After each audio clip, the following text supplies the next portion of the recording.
We turn now to the state of Arkansas, where hospitals are struggling under the surge of the Delta variant, combined with low vaccination rates there. Since February, more than 90% of total cases, hospitalizations, and deaths due to COVID in that state have been among the unvaccinated. Joining us now is Dr. Cam Patterson, Chancellor of the University of Arkansas for Medical Sciences. Doctor, thanks so much for joining us. Tell us about the current situation in your hospital system in terms of how much space you have remaining for COVID-19 patients, and also what's different about the COVID-19 patients that you're seeing now compared to the patients that you saw a year ago. Well, our hospital is full. We've got 3 additional COVID-19 units that we have opened up to accommodate patients who are having complications of COVID-19 severe enough to be hospitalized. This is worse than it has ever been. And the Delta variant is behaving very differently than the variants that circulated earlier a year ago. A year ago, our average patient age was over age 60. It was usually someone with multiple other medical problems. Now our average age here in the hospital is 40, and many of these are patients who don't have other medical issues. We have pregnant moms who've been infected. Sadly, we've lost some babies. And at Arkansas Children's Hospital, our doctors today are seeing 22 kids who are in the hospital with COVID-19. Over half of them are vaccine eligible. None of them have been vaccinated. The youngest is 5 weeks old. You're also dealing with staffing shortages and burnout. 17% of your nursing positions are currently vacant. How's your staff doing? How's this phase of the pandemic really impacting them? Well, this has been going on for a long time, and there's a lot of fatigue. There is a lot of apprehension. There is some degree of frustration and anger because we're now dealing with what is a preventable problem, right? The vaccine prevents severe COVID-19 infections almost 100%. So this is an avoidable problem, and people are frustrated. It's important for us to point our frustration in the right direction, not at our patients, but at the people who are spreading medical misinformation that is causing people here in the state of Arkansas to make some poor choices. You've said that it will ultimately be vaccines that are the off-ramp for COVID-19, but your state has a vaccination rate of just over 40%. So what can be done on the community level to increase trust in the vaccine and encourage more people to get the shot?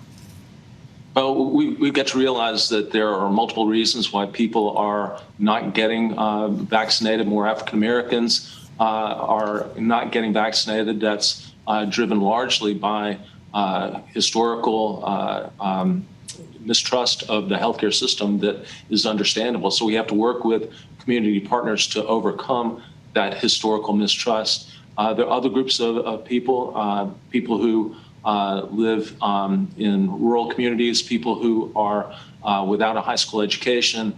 They're being influenced by misinformation that's being spread through Facebook and other venues. We've got to work with partners to make sure that we tamp down medical misinformation, that we're speaking the truth, that we are reliable. And frankly, I think we need to draw on some levers. Companies like Tyson's that is insisting that their employees are vaccinated as a condition of work. I'd like to see more of that because those sorts of arm twisting measures are probably going to be more effective in many of the populations here in Arkansas than simply having somebody like me trying to dispel myths. How about leadership, politicians, the government, where you have, your governor, for example, who says subsequently that he made a mistake by lifting the mask mandate. He's now done an about-face. Do you think that will have an impact or make a difference one way or another with regard to the residents? I hope it will. And I was really proud of Governor Hutchinson for his braveness in saying that he made a mistake. We all thought that the world was going to be a lot better back in the spring when the winter surge had receded. And we probably made some decisions that don't look so good now that we're in the middle of the Delta surge. I do think that it's important for our leaders in government at both the state and the federal level to spread the right information about how we can protect ourselves. It's still masking, it's still social distancing, and it's rolling up your shirt sleeves and getting the vaccine. None of that has changed. I think if everyone stays on message and we're all speaking the same truth, eventually those who are reluctant, many of them will come around. Doctor, as I'm sure you're well aware, a lot of anxiety around school scheduled to start across Arkansas next week. What should school districts be doing to ensure the safety of children as they go back into the classroom, in particular talking about kids who are under the age of 12 who can't yet get vaccinated? Yeah, I have school-age kids. I want kids to be back in school. I know the detrimental effects of distance learning, distance education, but we have to do it safely. And if our kids aren't masked in school and teachers aren't masked in school, if we're not appropriately socially distanced, that's not a safe environment. Everyone who can be vaccinated, 12 and older, and teachers should be vaccinated. If not, that's not a safe situation.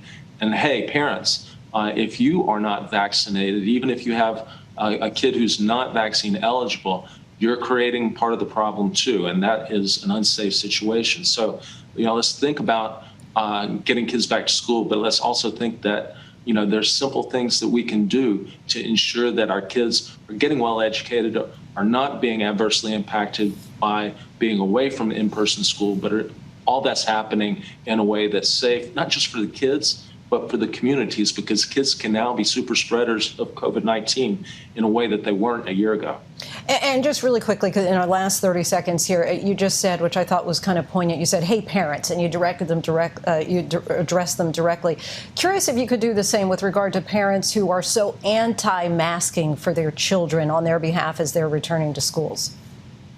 There's nothing adverse or bad about masks. They're maybe uncomfortable and difficult to wear. We've used masks for decades. We mask kids in our cancer wards routinely. It's not a cause of problems. We've had 0 people hospitalized at UAMS from complications of masks or vaccines. I've got 67 people in the hospital with complications of COVID-19 infection right now. Dr. Cam Patterson in Arkansas, thank you so much for your time and insight tonight.